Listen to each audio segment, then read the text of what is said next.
Okay, so a lot of people have requested more details about the hoarding strategy of Orb Devo that I'm running that nets me a lot more coins than running the default Blender approach of just maxing things. So today I figured let's share a lot more details about it. And please note that this may be a quite long and detailed video, so I've added video chapters in the description so that you can jump to whatever section you prefer. But okay, first of all, Orb Devo is a so-called Devo strategy, which means that you're devolving certain parts of your tower to carry out a specific strategy. And with Orb Devo, you're essentially removing specific workshop stats from your tower to hoard up a lot of enemies and kill these at the same time with orbs when you have your coin multipliers active. There are other hoarding strategies too, such as Orbless, but Orb Devo is the most beginner-friendly and AFK-friendly hoarding strategy, whereas Orbless require a lot more damage and micromanagement to pull off effectively. So it only becomes truly relevant later in the game, and for me example, I'm not really ready for it or got time for it. But so, for most, doing Orb Devo nets you a lot more coin and progress than running regular so-called Blender, which refers to just maxing everything in a run and using free upgrades. For me personally, when I first started Orb Devo, it netted me about 30% more coins, and now it easily nets me 300% more than Blender. And 30% may not sound that much in isolation, if it was just, say, a score, but when it's coins that you can then use to further get stronger and so forth, it really has a snowballing effect. And the deeper you get into Orb Devo, the more and more it will outperform Blender. And as a result of running Orb Devo, it has meant that I've been able to catch up with and surpass many players who started a long time before me, but who has only been running the Blender strategy. And what's so good about Orb Devo, beyond the increased coin gains, is that it's so easy to do and doesn't require lengthy damage lab upgrades or lots of stones to pull off. It's an easy transition from Blender. However, there are some main caveats and requirements that I want to clarify up front, as there may be scenarios where Orb Devo is not helpful or relevant to you.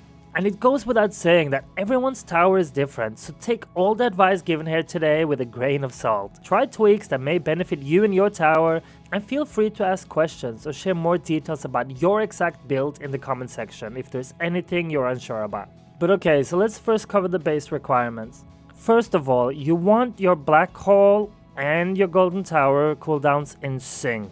If you can achieve natural sync with these, then that's great, but you can also use the Multiverse Nexus module to ensure sync between them. Then next, you need the extra orb card, which is for the orbs that will kill your enemies. And you generally want the extra orb adjuster lab so that you have the flexibility to adjust your orbs so that they hit the center of your black hole for whatever tower range you're running. And you will need to devolve your workshop to properly hoard enemies, and I will cover this in detail in a bit. And importantly, a requirement for Orb Devo is your attention. If you're used to doing basic Blender with just maxing free upgrades, then you will notice how Orb Devo requires a lot more of your attention, especially early on as you get used to it. It is not nearly as micromanagement heavy as some other strategies, but it is infinitely more hands-on than Blender. So if you do not have the time to manage your runs at all, and rather just set and forget when you start a run, then Orb Devo may not be suitable for you. Or at least, you may consider continuing to do Blender runs when you are AFK and asleep, and then only do Orb Devo when you have time to give your run some attention. And lastly, let's just cover your lifetime coins, which probably should be at least around 50 billion before you can even consider Orb Devo. I personally went Orb Devo at 16 billion on July 27th, which is arguably early nowadays because back a few months ago, before the Deathwave mechanics changed, devolving your tower was the only way to get the Deathwave health multiplier. But now that the game has changed and it is much easier to get that health multiplier maxed in a run, you may be better off waiting with Orb Devo until you at least can afford and get the second black hole, which cost 14 billions. So maybe around the 50-60 billion range or closer to 100 billion. And if you don't have Deathwave for the added health multiplier, you may be looking at waiting even longer before you attempt Orb Devo.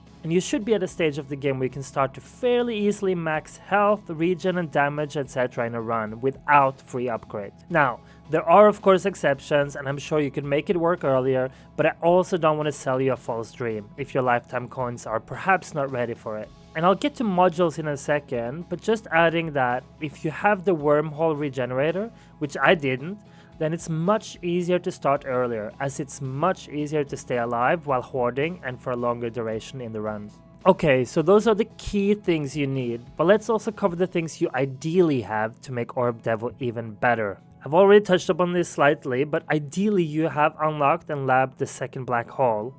I personally started out before I had this, but having two will ensure a lot more coin gain and consistency. Secondly, you want to try to maximize your black hole coin lab. Ideally, you have it maxed, but I don't even have mine maxed yet, it's just a level 17, so don't sweat that, but the higher the better. And ideally, you have maxed your black hole damage and have a 25-second black hole duration with perk. The reason for this is that the black hole is able to kill protectors in 2 cycles, so you basically want each black hole cycle to do at least 50%. So the easiest math-wise is just to say 25-second duration with the black hole perk and a maximum of 2% black hole damage. But of course, it could also be 28 seconds black hole duration and 1.8 black hole damage, or whatever other numbers that add up to 50% or more. Then black hole range. So nowadays, when Orb Devo can be done at minimum range, you don't really need a big black hole as you used to. However, if you're able to get a black hole range that more or less fully covers your tower range, then that's ideal. And you can see how the black hole is largely covering the whole tower range, which means that I'm not killing anything outside of black hole. Then ideally, you have the extra orb slab, but maybe just starting out with level 1.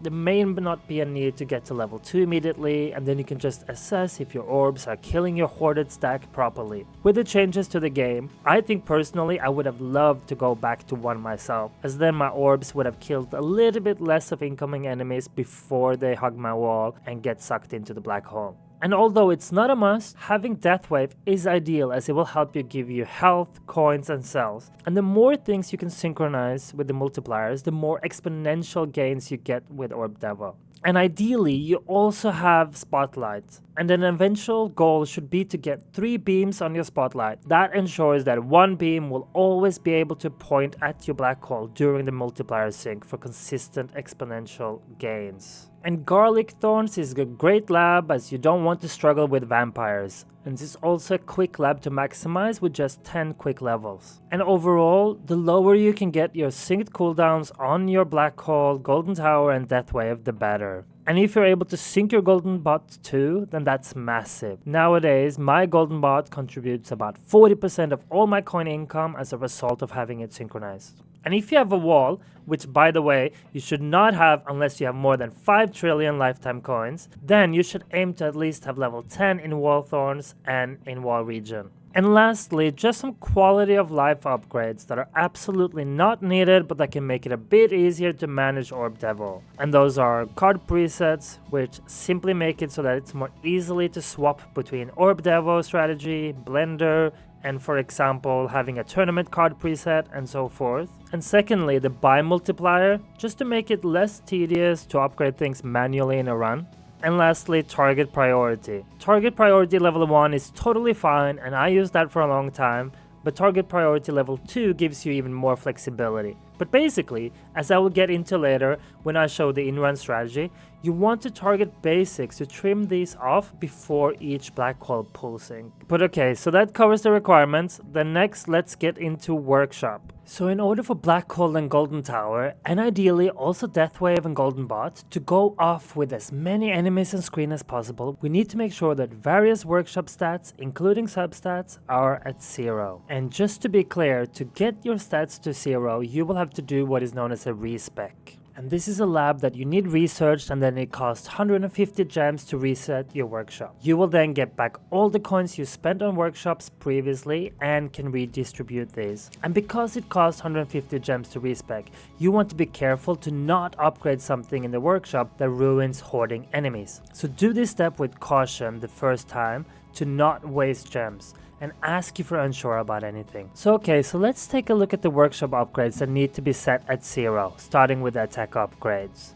And these are basically attack speed, multi-shot chance, rapid fire chance, and bounce shot chance. And this is because we don't want to kill enemies with bullets, but rather that the orbs kill the enemies during our synced multiplier. Personally, I also just prefer to have critical chance set to 0, but it's totally okay to just max this too. For defense upgrades, there are also some here that we want to keep either low or at 0 levels. And first of all, thorns. Especially if you don't have wall, then you want to keep your thorns at 0 and then gradually increase it during a run to kill the basics that are hugging your tower. Eventually, throughout the run, you'll slowly upgrade it to about 34%. However, I suggest also having a +2% substat for thorns because that generally just means greater survivability towards the very end of your run, if you choose to do blender at the end of the run. Because with thorns at 101% total, you take one less hit, and the thorn substat is not active until you have leveled it. So if you have 0 levels for your thorns in your workshop, but have a percentage thorn increase substat, it is actually not on or active until you've leveled it once more in a run. So even though you see 2% here, it is actually 0% when I start a run. And then if you have a wall, then in theory you could just max your thorns, as your wall thorns is only a percentage anyways, as your wall thorn percentage is anyways going to be low and you will instead trim enemies with damage. But if you have a large cooldown for your ultimate weapons, you may kill too much with your wall thorns. And I anyways just like to keep it at 0 for the added flexibility it gives, and it anyways is super cheap to upgrade in a run. And basically, as you start out with Orb Devo, it is much better to keep too many things at 0 in the workshop and just upgrade it in the run until you're confident about certain upgrades and levels. That way you avoid spending gems having to respec many times. And next is knockback chance, which we also want to keep at 0 because we want our enemies to hug the tower or our wall, so we don't want any levels in knockback. And similarly for orbs, as we don't want too many orbs, and particularly workshop orbs that we can't adjust, we don't want any levels in workshop orbs. And we also ideally don't want the speed. Again, this is also easy and cheap to upgrade in a run if you were ever to need it. Next is shockwave size. And for shockwave size, it's much better for you at first to just simply keep it at 0. And I still am, as that just gives you the flexibility to try different shockwave sizes in a run. With the various updates to the game though, the ideal range for Orb Devo has changed multiple times, from 60 meter to 69.5, and now with the latest changes to how orb adjustment work, you can also do minimum range at 30 meter. And so you can basically do Orb Devo at any range now. But it is recommended for you to have your workshop range at 30 meters though, and then you can either keep that or upgrade it slightly in runs instead, depending on what you see suits you the best. And lastly, and importantly, landmine chance. Landmine chance is super detrimental to Orb Devo, especially early in a run, because it kills enemies outside of your synced multiplier. So we absolutely want this at 0. Later in a run, when landmines don't kill enemies anymore, then you can turn this on. And especially if you have the landmine stun card, this can be effective against vampires later in a run to disrupt the vampires draining your health. Then, for the utility workshop, we basically don't want any levels at all in free upgrades, as these ruin our run. However, late in a run, when you're about to die doing Orb Devo, then you can max this in the run itself for some additional waves. But you need to keep your workshop to 0, because if you have free upgrades in, say, free defense, then you will eventually get things such as landmine chance and workshop orbs upgraded, which will ruin your hoarding. So that's why we want to keep all of these to 0. Then let's get on with cards. And these are the cards that are required for the Orb Devo build. You want extra orbs, as these are what kill the enemies. You want econ with coins and critical coins. You want cash to make it easier to upgrade things in run. You want enemy balance to earn more, and you want health and extra defense to survive. And beyond those, additional ideal cards include the Wave Skip and Wave Accelerator so that you earn more coins and finish runs quicker. You want Health Regen for added survivability, especially if you have Wall or Wormhole Regenerator. And similarly, you want recovery package chance for added survivability, and you want the landmine stun card for additional crowd control and survivability later in your runs. And if you don't have enough card slots, then you can, for example, swap out the cash card at the end of a run to add in your landmine stun. Or, for example, use wave skips and wave accelerators at the beginning of a run and move in health defense later when you need it. And if you have more card slots available, you can also add slow aura, which just gives you a little bit more breathing room between black hole pulls. And if you have a wall and a 6 or 7 star plasma cannon, then this can be nice to kill bosses easier with wall thorns. Then let's cover perks. And first of all, no matter what strategy you're running in the game, your first perk choice should always be perk wave requirement. Regardless of whether you're doing Orb Devo, Blender, Orbless, or whatever strategy, perk wave requirement should always be your first perk.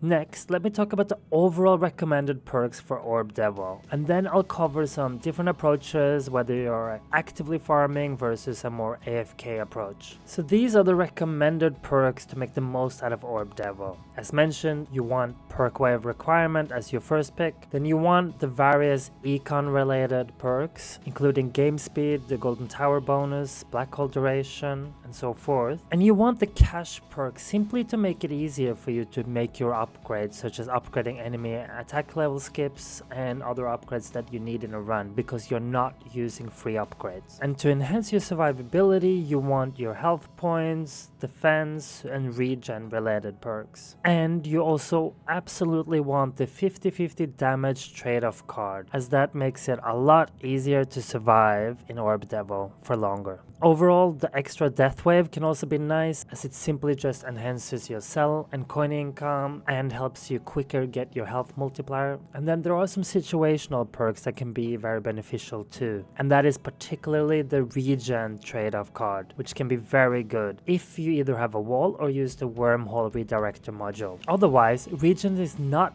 yet that important for you, so picking this perk will likely be detrimental to your run. And in general, these are the bad perks for Orb Devo.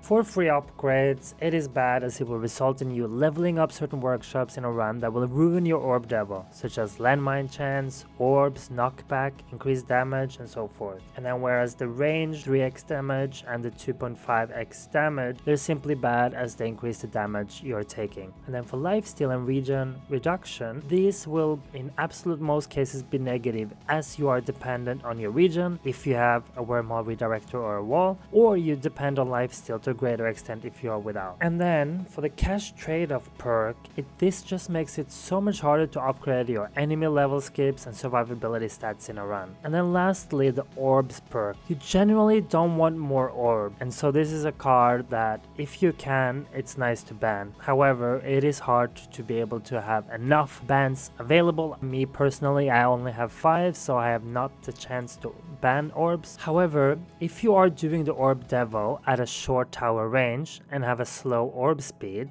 it's not that bad, as it just slowly circles far outside your tower and only hits some enemies.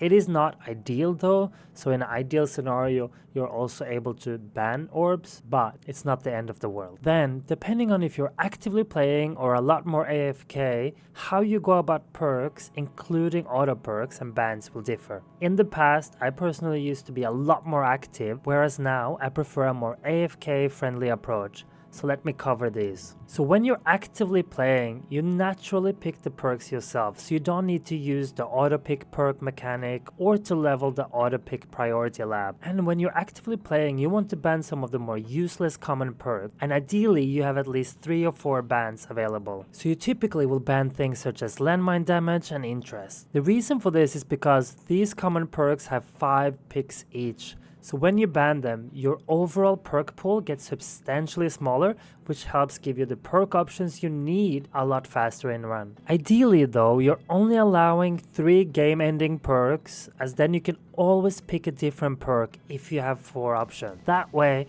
you're never forced to pick a bad perk in a run. You could get away with allowing 4 game-ending perks, but then you also risk being unlucky and getting all of these 4 options at the same time, though the odds are low until late in the run. And I will cover the overall game strategy a bit later in the video, but basically in terms of perks for active farming, you early in the run just focus on getting your econ perks, your cash perk, and survivability perk. If you have a low lifetime coin total, you may also notice that getting the 50-50 damage trade-off perk early will help you run Orb Devo significantly longer due to the enemy damage reduction. And if you're a more AFK player, which I am nowadays, you want a fair bit of lab levels in the auto perk lab. I stopped at level 12 and now I feel like I have all the things that I absolutely need. These cover all the main econ perks, the survivability perks such as health and defense, and the main trade-off perk that I need for running wall. If you don't have a wall or use the wormhole redirector though, then you don't want to include the regen trade-off perk like I have.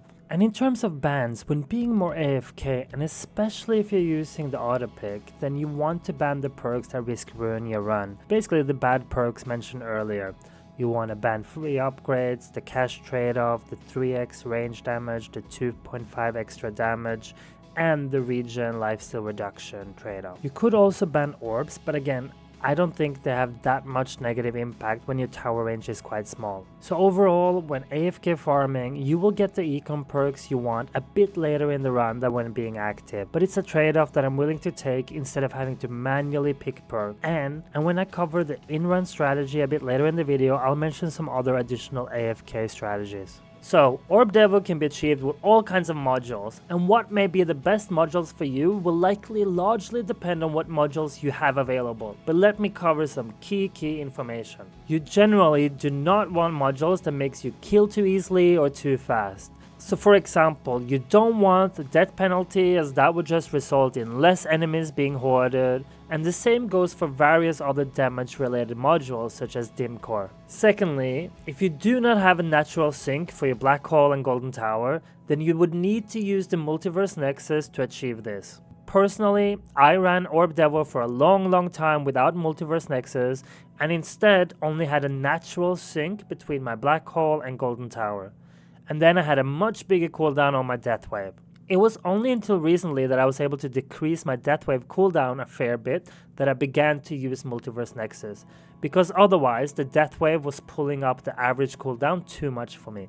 So this is something you'll have to consider, but if you don't have a natural sync between black hole and golden tower, then multiverse nexus is your only choice. And for example, in my case now that I've upgraded my black hole to 50-second cooldown and got 120-second cooldown on my golden tower, I can only do Orb Devo with multiverse nexus nowadays. But I pushed the black hole cooldown to the lowest to simply decrease the average sync time, which is now 101 seconds for me.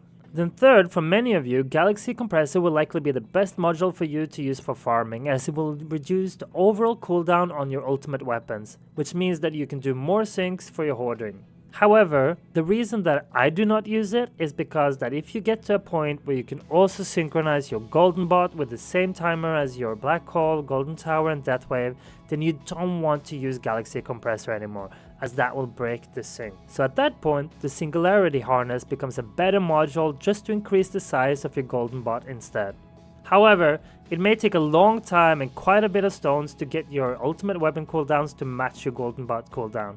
But you could also do this with a partial sync between your ultimate weapons and your golden bot. So for example, where your golden bot is at 120 seconds and your ultimate weapons is at 240 seconds. When I had partial sync, I also use Singularity Harness and not Galaxy Compressor. So this is an area again where you have to just test and try a little bit to see what works best for you. But I am biased in the sense that I would advocate for natural sync in the beginning and using Singularity Harness to the extent possible if you can sync it with your golden bot. If not, then using Galaxy Compressor. But I really advocate for trying to keep a natural sync early on. And the fourth point is that having the wormhole regenerator can be very helpful, especially early on in the Orb Devo journey, because it helps you stay alive for longer. And this is especially true if you don't have a wall. When I started out with Orb Devo, it was a challenge to stay alive long into the runs, which meant that in the beginning I was only doing Orb Devo to about wave 2000 or so, and then changing to Blender. And then, as I got stronger and more survivability, it gradually increased, and to the point where changing to Blender, I would only add about 100 extra waves or so. So yeah, that covers modules to some extent. Again, this can be very situational depending on what ultimate weapons you got, your lifetime coins, and so forth. So if you have any specific questions, let me know in the comments. So next, assuming you've incorporated the suggestions and requirements mentioned up until now, let's get into the actual strategy of doing Orb Devo in a run. And starting off, you want to ensure that all your damaged ultimate weapons are turned off. You also generally want to make sure that you also don't use any attack speed or damage cards. And next, just want to ensure that you have set up a range and shockwave to what is an ideal size for you. And the key thing to note here is that for each of you it may differ. So let me first just explain what that means. Basically, you'd like some range that gives you more wiggle room to shuffle your stack with your shockwave, so that the basic enemies are the ones who keep hugging your wall or tower. However, at the same time, you don't want too big range so that your black hole becomes too small for your tower range. Ideally, your black hole covers most of your tower range. So you have to balance these two things. For most of you, your best bet may be to have a range of 30, extra orb card at 30, and shockwave size to about 0.9 with wall. However, if your golden bot and black hole range is bigger, then you may consider a slightly larger range. Currently, I like to run at range 40 with extra orb cut at 40 meter and shockwave size with wall at 1.1. I do that as my black hole range used to be 58, but now it's just 48, as I don't have the substat for it anymore. Though I perform about equally well with range 69.5 and orbs at 60, although then there is a small section of my tower range where enemies can get killed by orbs and not be part of the black hole multiplier. It's not a huge gap though, but it is still some. But anyways, my main emphasis here is to say that it depends, and you will need to test this a bit yourself too. With 30 meter range, your shuffling may be too limited, at least with a wall. At 69.5 range and shockwave size to 1.35 without wall or 1.65 with wall, your black hole may be too small. And so, maybe there is a middle ground like 40 meter tower range that suits your best too. I will add some variations in the video description that you can test out, but ultimately you should be experimenting with this yourself as well. And in terms of the rest of the run, let me first cover the strategy for those without a wall, and then I'll cover the strategy if you have a wall after. Okay. So it was painful to waste the gems to remove my wall, but I felt it would be a much better video if I was actually properly showing you how I used to do Orb Devo when I didn't have a wall. So here goes. So for the non-wall Orb Devo, your focus for a long time of the run is simply to upgrade your enemy attack skips. That is your main priority. You're not really concerned with enemy health skips at all, because it is your thorns and orbs that are killing the enemies. Enemy health doesn't really matter. And secondly, your second concern is simply to gradually increase thorns in a run to trim the basics, as they are worth little coins and you're primarily concerned with killing tanks during your black hole pull. And the easiest way to just upgrade your thorns is just to increase your thorns in increments of 5. If you overdo the thorns, you realize that you suddenly kill too much, which is a lot worse than having thorns too little where just some more basics are alive. And ultimately, eventually in the run, you'll slowly upgrade your thorns to 34%, which means at that time it will take the enemies 3 hits to die. Upgrading it any more than that will generally not really have any effect, and if you do it above 50%, you will just end up killing everything to thorns and not have a hoarded stack for the coin multipliers. And oh, though the main purpose of increasing thorns is for trimming basics, you're also partly doing this to help with survivability too, because there is a mechanic in the game referred to as heat, where enemies do 4% more damage for every consecutive hit they do to you. So you can't have enemies hitting you for a super long time, as it will do too much damage. But so yeah, increasing enemy attack skips and gradually increasing thorns is basically it for the Orb Devo strategy without wall. Once you start to struggle to survive, you increase your health, regen, and so forth. And at some point late in the run, it may help to add some damage or attack speed to increase your lifesteal. But basically, all you're doing is just ensuring you're surviving. And at the point when the enemy health is a lot bigger than what your landmine damage can do, you can also turn on this and the landmine stun card for greater crowd control, particularly for vampires. And towards the very end of your runs, you can consider adding workshop orbs or death ray or other ways to just help squeeze out a few more waves. And if your lifetime coins are low, you could be struggling to survive quite early with Orb Devo. And if so, you have two options. Either realize that Orb Devo may be too early of a strategy for you and don't do it anymore until you've gotten stronger, or just choose to change to blender mode in run when you can no longer survive doing Orb Devo. And one thing to note about Orb Devo is that it often means running on a tier or two lower than what you're used to with Blender, but that will ultimately still net you more coins. So keep that in mind if surviving your test runs turn out to be difficult. And secondly, if you're used to running basic Blender, you will realize that Orb Devo requires more management and attention to the game. It will get easier and require less hands-on involvement the stronger you get and as you get used to the strategy and so forth, but it will be a big shift from Blender. And one of the ways that I handle this is that I run the game on my computer, on BlueStacks emulator, and then if I'm away, I can use my phone and Google Remote Desktop to connect to the game from anywhere. And I might share more details about how you can also set that up if that's something new to you. It's really a game changer not having to run it on your phone, but also to be able to connect with your phone to your computer to do upgrades and so forth. But so yeah, with all that in mind, that's basically it when it comes to this strategy without wall. And if you want the strategy to be more AFK friendly, you could simply start your run with higher thorns and upgrade more survivability stats early on and then check in on the run later. You could also consider doing some low percentage in free attack or defense upgrades so that it ticks in some levels. It won't be an ideal run though, but you should be fine. Next, let's cover the Orb Devo strategy with wall. So when you have a wall, your workshop thorns do less direct damage to your enemies. Basically, the wall thorns are a percentage of your workshop thorns that can be labbed, and this should ideally be at around level 11 plus in your labs, but that still means that you do significantly less thorn damage than when you didn't have a wall, so it makes it virtually impossible to manage the thorns to trim the basic enemies.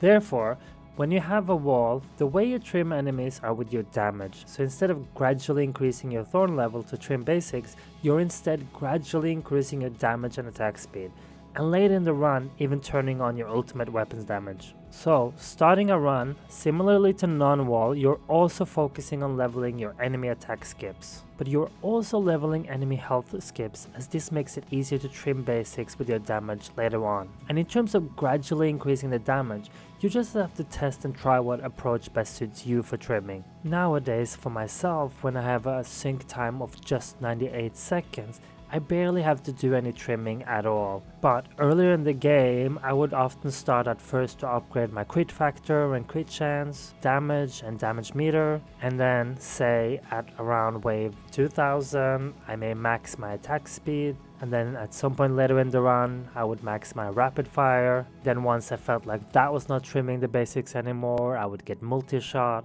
and then at some later stage, I would get the bounce shots. And then towards the very end of the run, I would turn on chain lightning and spotlight missiles. If I had more card slots, I maybe would have put in some damage cards too at the very end, but I also can't be bothered to change too many things constantly when doing runs. So what I just covered there is more or less the approach that I did a few weeks back, but I'm also not constantly monitoring the game, so at times I may return to the game and realize that I need to do several of these all at once, and so forth, which is fine and doesn't have that big of an impact on the coin gains. And so then beyond the gradual damage increase, you'll just upgrade your regional health and wall health when needed, or when enemy attack skips becomes too expensive. And similarly to when not having a wall, at some stage later in a run, you upgrade landmine chance to get the landmine stuns for some added crowd control, and you can consider going full blender at the very end to squeeze out some more final waves before dying.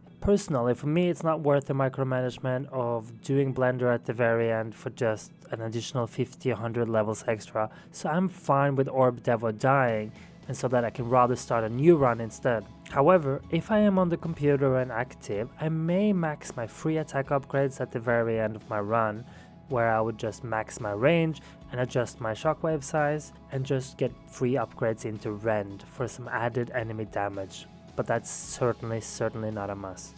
And oh, one thing to note about your wall is that you want your wall regen to out-heal your wall. In other words, you want your wall regen per second to be higher than your wall health. That just helps survive for a long time, as enemies would essentially need to one-hit your whole wall in order to break it down. Okay, so that covers the wall strategy, and we've largely covered everything key to the Orb Devo strategy. And so, just to summarize the strategy, if you don't have a wall, your focus first is to upgrade enemy attack level skips, then gradually increase thorns to trim your basic, then you add survivability as needed, and then towards the end of your run or when you're struggling to survive, you can change to blender. And if you prefer a more AFK approach, there are many ways to do this, but you could start your runs with a little bit higher thorns and add some survivability like health and defense from the get-go. And then for the strategy with wall, it's largely the same beginning, but you also upgrade some enemy health level skips. And instead of increasing your thorns, you're instead increasing your damage output to trim the basics, and you add survivability upgrades when needed. And later in the run, you add landmine chance so that you can stun your enemies. And once you get to the point where Blender doesn't really add many more waves for you at the very end of a run, you can consider just dying earlier so you can start a new run, or try to squeeze out the last 100 or few hundred waves. That's up to you. And then similarly, if you want to do a bit more of an AFK approach, you can start the run with higher damage and survivability. And as you go about doing Orb Devo, the key things to improving is to focus on your survival stat improvements. So increase your workshop and get that to 5,000 plus. Make sure that your regen and health are in a good spot. Make sure, importantly, to get your defense percentage ideally up to level 23 in your labs, because with level 23 defense, assuming you also have the other bits, you can get to the maximum defense of 98%. So you want to get your lab defense to 23. But yeah, overall, just focus on improving survival stats so that you can survive longer in your runs and do Orb Devo longer in your runs. So improve your survival stats and then lower your cooldowns while making sure that you keep your Black Hole and Golden Tower in sync. Again, whether you keep these synchronized yourself or whether you're using the Multiverse Nexus to keep them in sync, that's ultimately up to you, but you want to make sure that you are able to keep them in sync. And then I do want to add some final disclaimers and notes. And one of them is that starting out, Orb Devo will net you less cells than Blender. So if you're barely able to maintain, for example, 2x on all your labs with Blender, then note that you may dip below it. So the best timing to try Orb Devo is when you're already earning a bit above your target lab speed multipliers. Ultimately though, you will make up for the temporary decreased cell income by progressing faster in terms of coins, such as building your wall,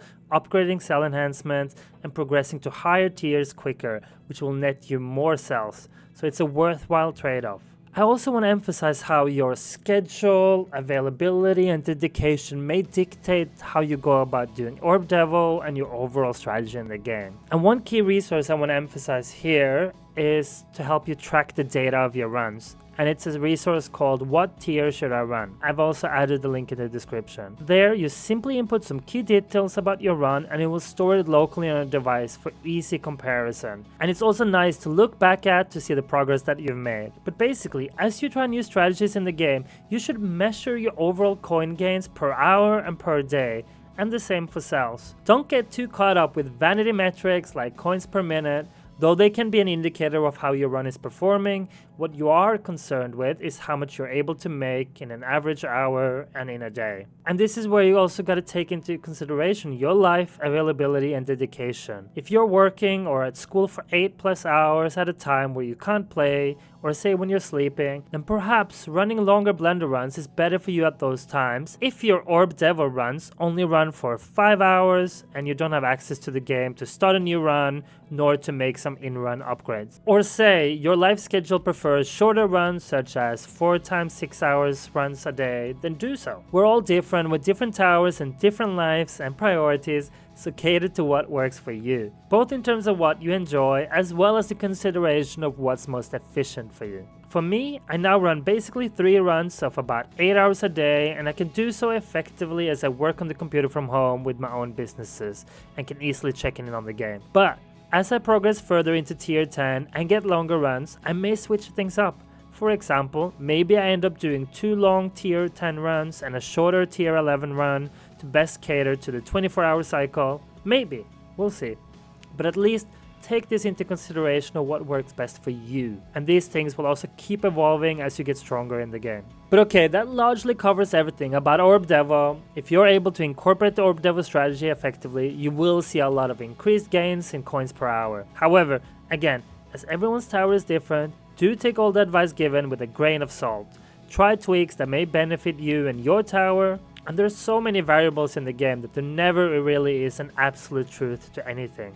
But hopefully this video has been insightful and helpful to you. And if so, please give it a thumbs up and subscribe if you haven't already. And if you feel like there's anything I missed, let me know in the comments. I'll see you in the next video. Thank you.